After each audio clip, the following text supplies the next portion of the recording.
नमस्कार, सुशील संवाद में स्वागत है। मैं शशि भूषण।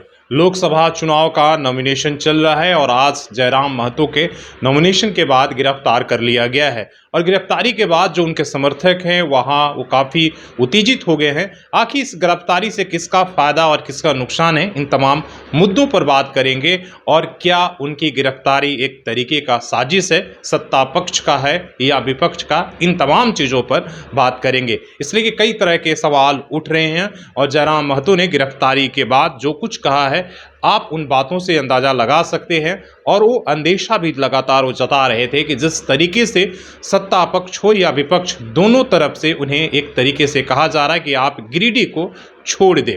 वो लगातार एक तरह से दबाव दिया जा रहा था, एक तरीके का ऑफर दिया जा रहा था। ये बातें उन्होंने कई बार मीडिया के सामने उन्होंने कहा है और आज उनकी गिरफ्तारी होती है।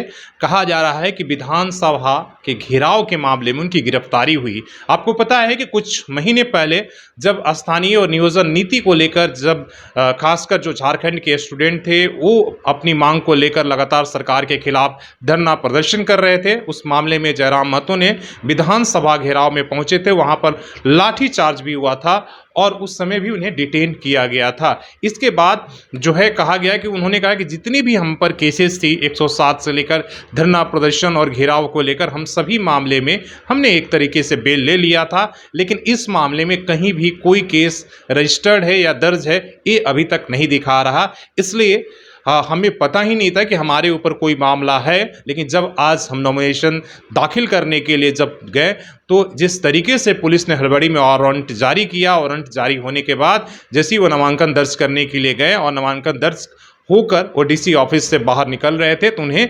डिटेन कर लिया गया, उन्हें गिरफ्तार कर लिया गया।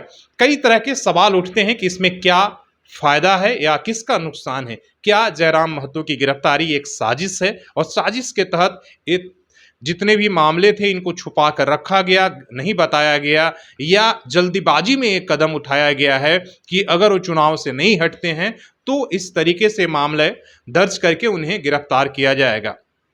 अब सवाल उठता है कि अगर गिरफ्तारी हुई है तो फायदा किसका है, फायदा किसका है? क्या इससे जयराम महतो और मजबूत नहीं होंगे? जैसे उन्होंने कहा कि भाई आप जो हमें डिटेन कर रहे हैं या गिरफ्तार कर रहे हैं, कहीं ना कहीं इससे आप हमें और मजबूती प्रदान कर रहे हैं। इसलिए कि देखा गया है कि जब किसी को आप गिरफ्तार कर लेते हैं या वो डिटेन कर लेते हैं, चाहे उसे दबाने की कोशिश करते हैं, तो जनता के अंदर एक सिंपैथी का लहर होता है और उन्हें कहीं सिंपैथी का फायदा मिलता है।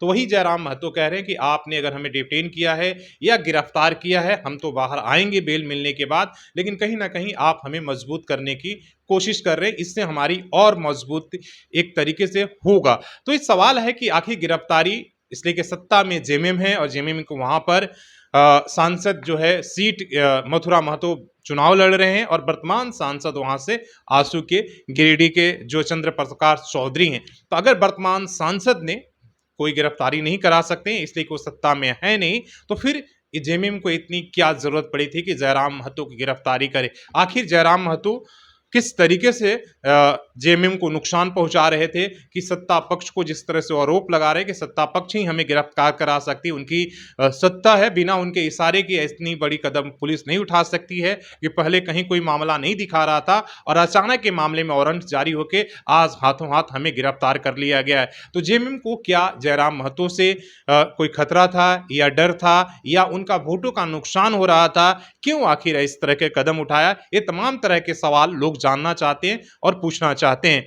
और अगर ऐसा नहीं है तो फिर जयराम महतो को गिरफ्तार कर कर क्या जेएमएम एक तरीके से नेता बना रही है? क्या वो जयराम महतो के जरिए आंसू को और सुदेश महतो को नुकसान पहुंचाना चाहती है? कई तरह के सवाल हैं, कई तरह की बातें हो रही हैं। आपकी इन तमाम खबरों पर क्या राय है? आप क्या मानते हैं कि जयराम की गिरफ्तारी साजिश है?